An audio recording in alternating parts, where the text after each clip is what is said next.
very few frameworks take all three of these into account. Some are very focused on strategy, some are very focused on energy, and then not many are focused on structure and operations, and that's also a missing piece, right? And even just knowing that these 7 elements exist isn't enough, because what also matters is how these elements are relating to each other in our business ecosystem, how the energy is flowing between them, what the source of this energy is, and how to even identify where we are leaking energy. Usually we can feel it, but how do we know where? This is the Miracle Zone. I ask, I see, I know, I trust, I be. Welcome back to the Miracle Zone podcast.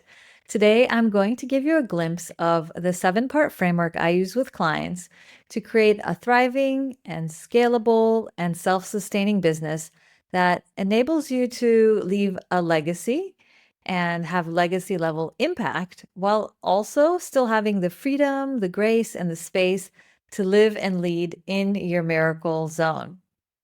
In the previous episode, I shared what the Miracle Zone actually is and why we want to lead from this space.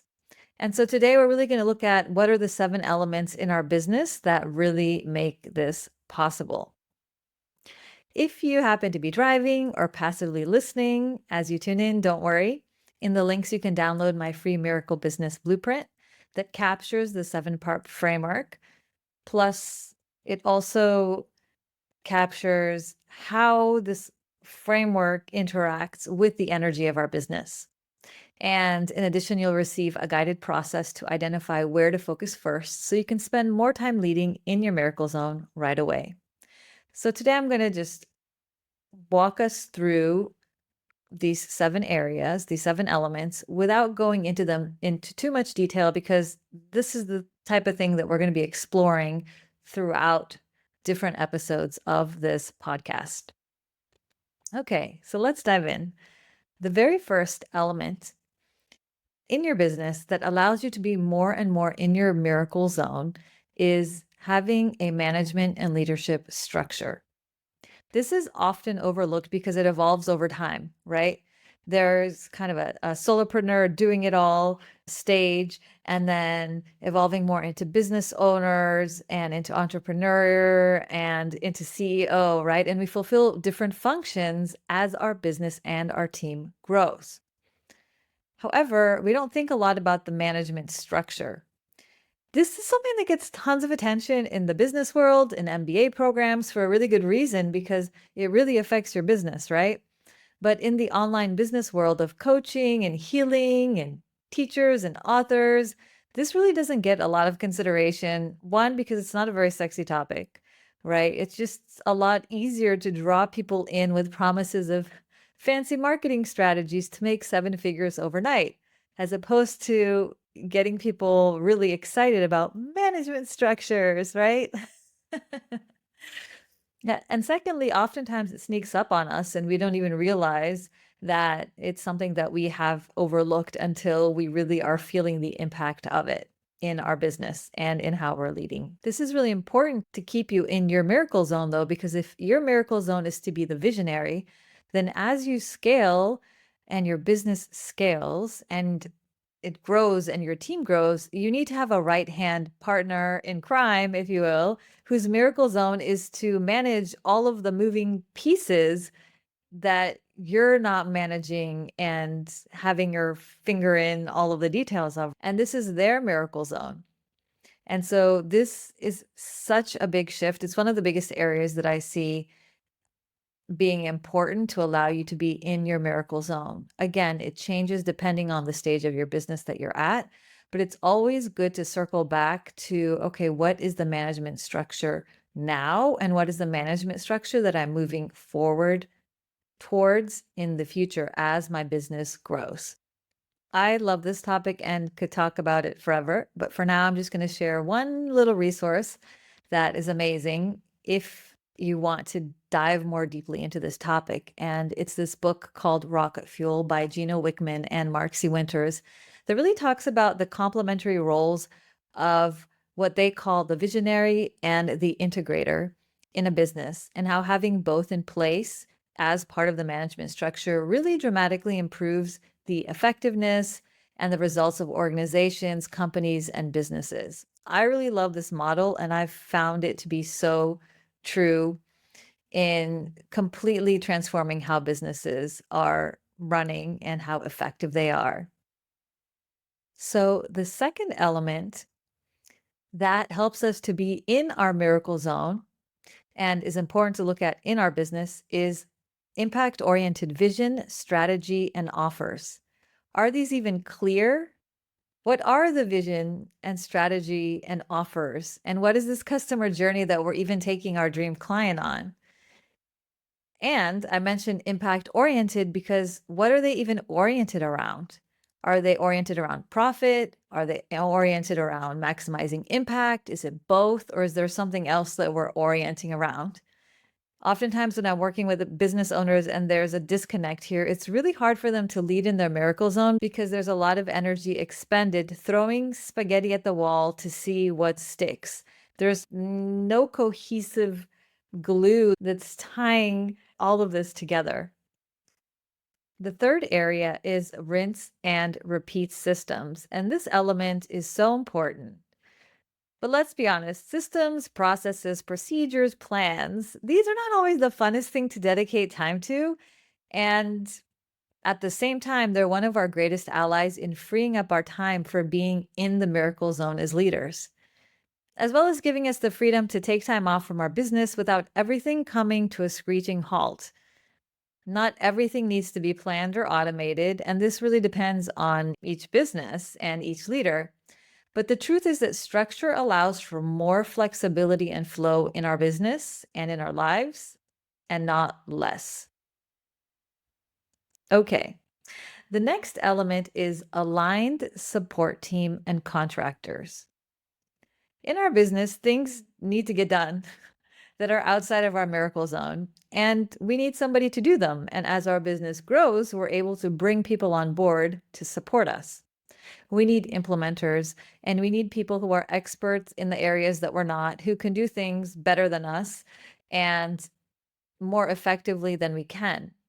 We forget often that the things we don't love, other people love to do. This helps them do them better than us, more effectively than us, but also because they love it, it's just done in good energy, right? Which just feeds the energy of your business so much more than having you, as somebody who hates doing something, actually doing it.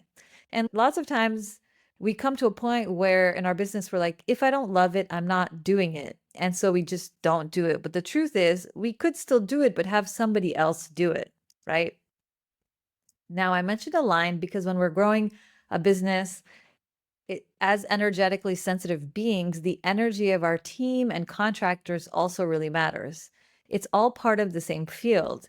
So it can feel really hard to be in our miracle zone when somebody we interact with daily on our team is not an energetic match or there is a disconnect in values there.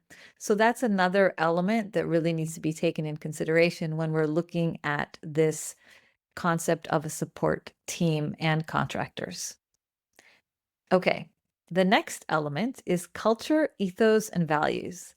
This is something that affects the whole business, from communication practices between team members with clients and between team members with other team members.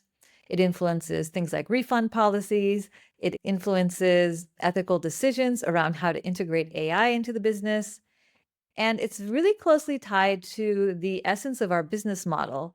So, for example, many of my clients care about philanthropy or social justice. And until this is incorporated into their business model somehow, it's like something is missing or just not clicking that keeps the business from really flourishing and from them to really feel like they are able to be in their miracle zone serving at their highest capacity. The next element is leveraged visibility, messaging, marketing, sales. How are we actually letting others know what we stand for and what we offer and inviting them in? This also includes branding and how we're showing up visibly to others as a spokesperson for the business and for the brand. This sixth element is really closely linked to the seventh element, which is energetic embodiment and integrity. As energetic beings, our energy as well as our embodiment of what we are a stand for influences our business immensely. If there was a word bigger than immensely, I would use it. And if you're listening to this podcast, you're likely someone who is really already very aware of this. You may even be an expert who supports others with energy work or embodiment work. A key orientation here for this element is integrity. The miracle frequency of love and above that we can access when we are in the miracle zone is very much connected to the frequency of truth as well. So when the integrity of something in our business is wobbly, it's really hard for us to create from the miracle zone.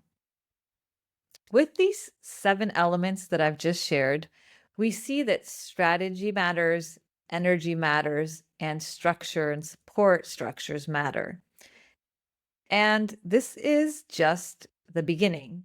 But very few frameworks take all 3 of these into account. Some are very focused on strategy, some very focused on energy, and then not many are focused on structure and operations. And that's also a missing piece, right? And even just knowing that these 7 elements exist isn't enough, because what also matters is how these elements are relating to each other in our business ecosystem, how the energy is flowing between them, what the source of this energy is, and how to even identify where we are leaking energy. Usually we can feel it, but how do we know where? In the links, you can access my free Miracle Business Blueprint, where I cover all of this, as well as this 7-part framework that I've just mentioned to you now. You'll also receive a process to uncover where to focus on first to spend more time leading in your miracle zone today. It's a big framework. There's lots of different elements, and it can feel really overwhelming to know even where to begin. But my intention with this podcast is to really help you lead more and more in the miracle zone every single day. Thanks for tuning in, and I'll see you in the next episode. Thank you for tuning in to the Miracle Zone. Don't forget to subscribe so you never miss a transmission. And if today's episode and conversation resonated, leave a review and share it with a fellow visionary leader. In the links, you can access my free Miracle Business Blueprint, the 7-part framework I use with my clients to create a thriving, scalable, and self-sustaining business that gives you more freedom, not less. Plus, you'll receive a guided process to identify where to focus first so you can spend more time leading in your miracle zone right away. Let's build the new as a collective for the collective. Together, we're not just creating miracles, we're living them. Until next time, stay in the miracle zone.